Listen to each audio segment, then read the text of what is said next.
Hello, and thank you for tuning in. In this video, I'm going to be talking to you about heel drop and what is the heel drop in your running shoe.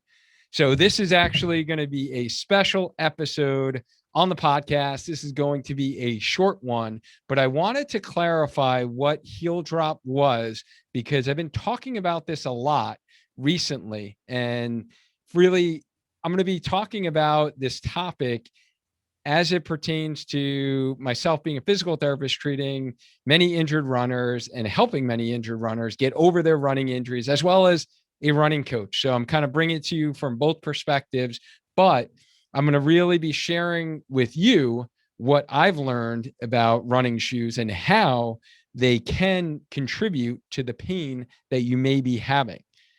Now, last 2 weeks, we talked about Achilles pain in runners. And one of the big causative factors that I see a lot and that has been shown in the literature is actually a sudden change in your heel drop in your shoe. So when I mentioned that in the last two episodes, I feel like maybe there were a lot of people who really had no clue what I was talking about. What is the heel drop in a shoe? So I wanted to create this episode to really share with you and give you some visuals. So if you are listening to this on the podcast, I would highly check out the YouTube version of this video in the show notes below. But I'm going to be giving you a little compare and contrast to let you know what the difference in heel drop. So I think it's probably easiest to go from what you're probably most familiar with. And again, really putting this into context is the lower, I've been hearing more and more about this within the running industry in going to minimalism and minimalist shoes and heel drops and lower heel drops. And there's been some chatter out there that lower heel drop might be better for you as a runner to go into. Now, it really all depends, honestly, because going to a lower heel drop will shift more of your weight to the front part of your foot. And depending upon what type of foot type you have, what types of aches and pains you've had, that could be a good thing or a bad thing, right? So, as it pertains to Achilles pain, as we talked about in the last two episodes, and by the way, those of you who are jumping here on the live, let me know who's here. I want to know who is here jumping in for the special episode on the live.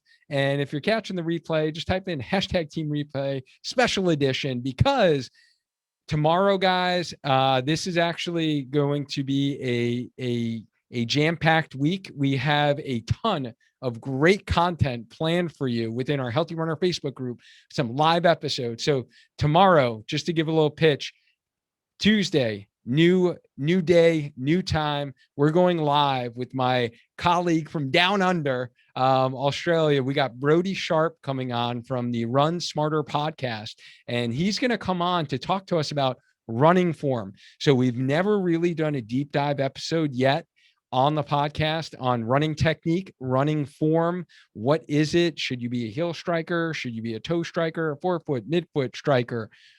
What is the best running form? What's out there in the literature, and what has been shown for some of the injuries that can be prevented as we run. So that's what we're going to be talking about tomorrow. So for those of you who never can tune in to our Monday Night Spark Lives at 8 p.m., like right now, it's literally 8:23, and you're like getting ready for bed, you're going to sleep because you're waking up at 4:30. If you're like me, a 5 a.m. runner, tomorrow, 5 p.m. No excuses.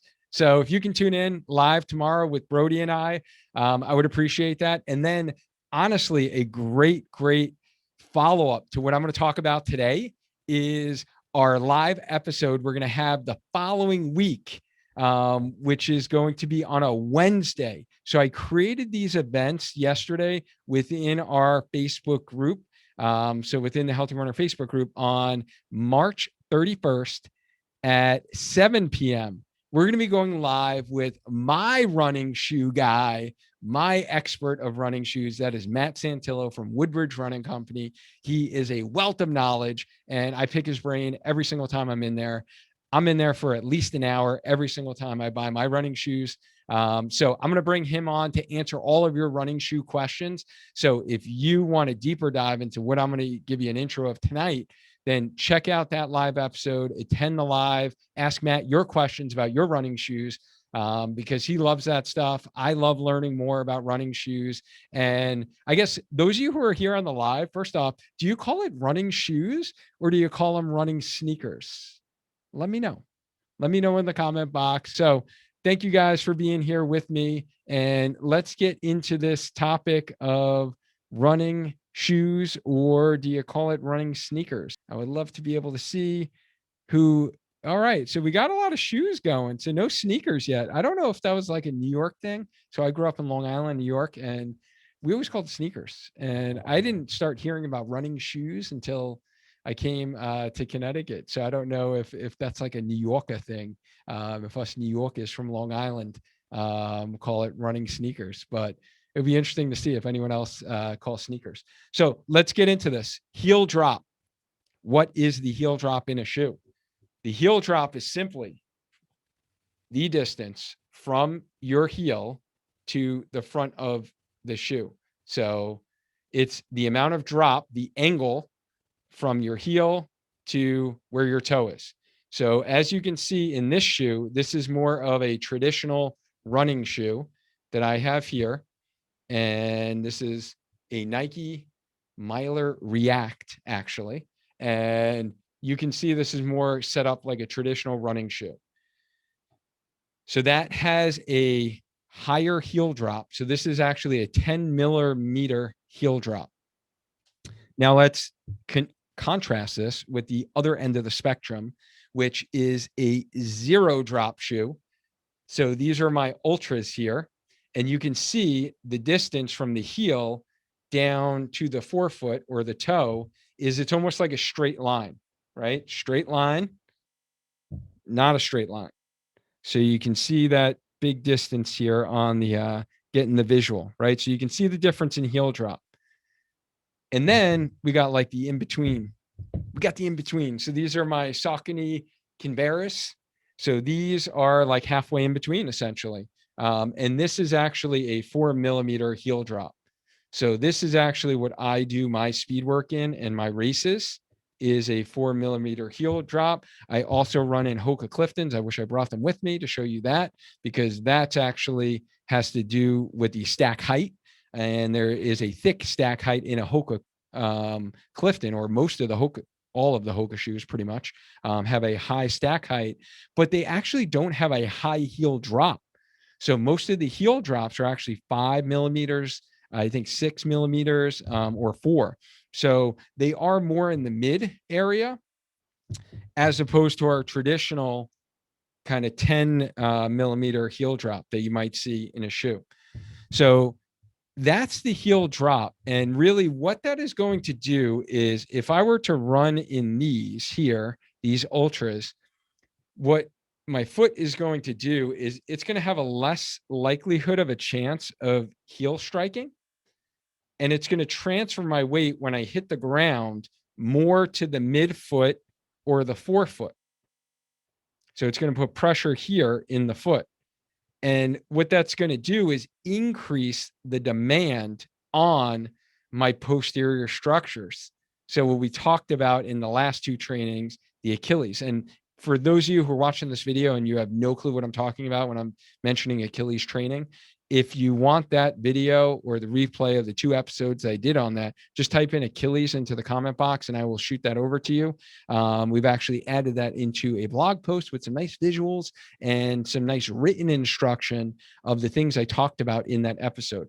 So I think that that'll be a great resource for you if you are struggling with Achilles pain, or you're noticing your Achilles is feeling kind of tight since you've actually dropped down because you heard it was good to do a zero drop shoe or less of a heel drop. And since you've made that switch, you've now developed some tightness in your Achilles, or your calf muscles feel really tight.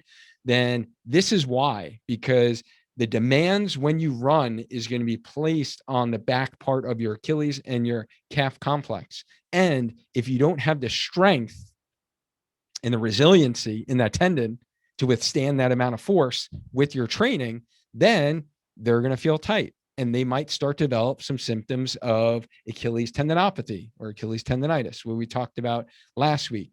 So the key is if you are trying to lower your heel drop down, then you need to do it, number one, gradually. So gradually progressing, as opposed to going from this sneaker one day and now you're going into this sneaker or shoe, as you call it, running shoe. Then if you're keeping your running the same, you're running the same miles, the same hard efforts, and you just switch from 10 millimeter to 0, your body is going to tell you that, hey, whoa, what did you do? Because now you've totally changed the muscle demands that are required.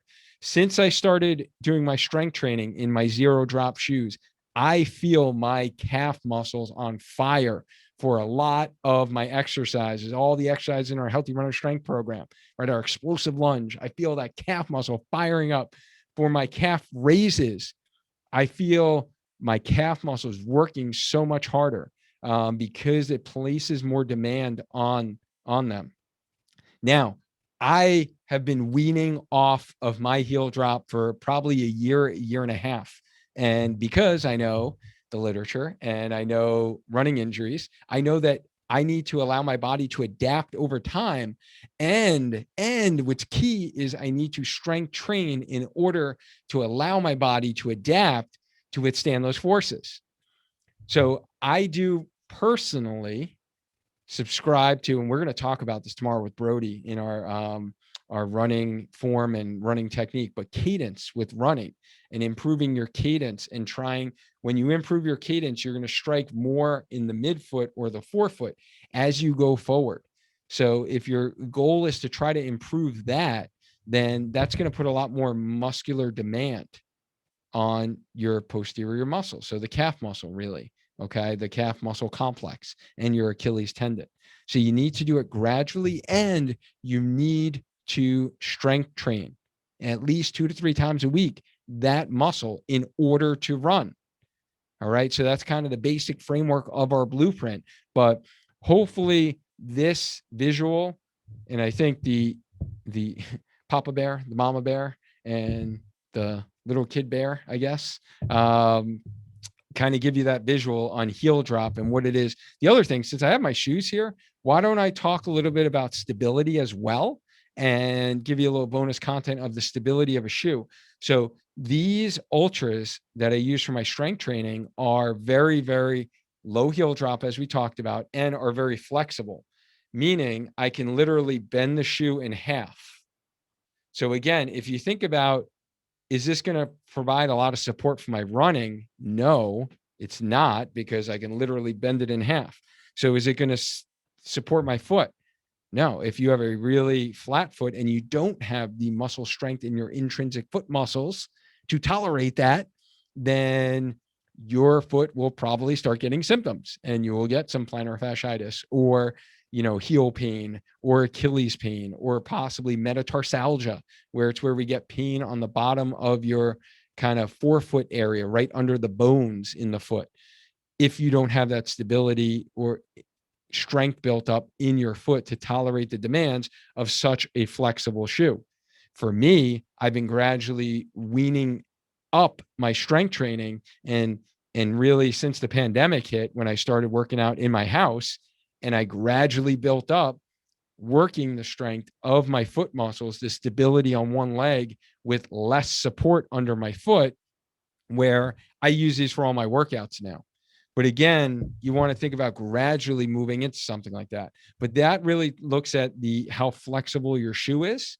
And then if you contrast that with this Nike here, you can see when I try to bend this foot. So this is like kind of the shoe test. So kind of one test you can do to see how stable your running shoes are is do the shoe test. Turn it over, try to bend it in half. Can you bend it in half? Or does it only bend in the forefoot where your foot should bend when you run? As you can see, I am. This is not bending in the arch, right? So this is more of a stability shoe. And if I try to twist it, I can see it really doesn't twist a whole lot. Again, contrast that with my Ultra. When I bend it, it bends in the arch, right? So it's not going to stabilize my arch at all. It's not bending at the forefoot. So again, my foot structure either my bones, my ligaments need to have a really good structure, or I need to have the strength built up in those muscles that's going to kind of create that little arch effect to my foot when I'm running, so it's not collapsing my arch here. And if you notice, this moves a whole lot, right? So this is no stability, and this would be a stability shoe. They do make the motion control shoes, which are like a brick, and they don't move at all.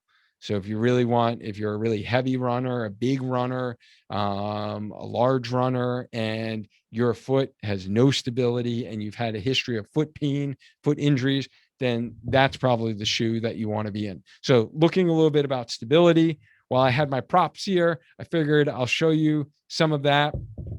And honestly, that's really it. This is going to be a quick episode.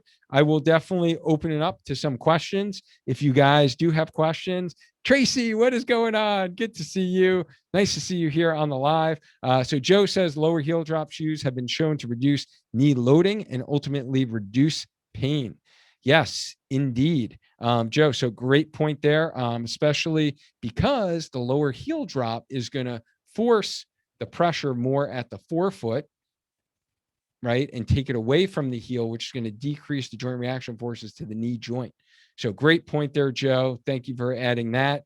And guys, knee pain, runner's knee, IT band syndrome, very, very common in runners. So this can be a helpful strategy to take off some of the load from the knee. However, remember, you are kind of translating more force to your foot.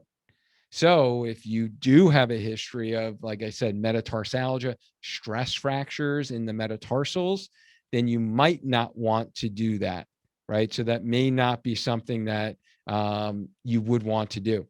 So again, it really is dependent upon what your goals are as a runner, what your injury history has been.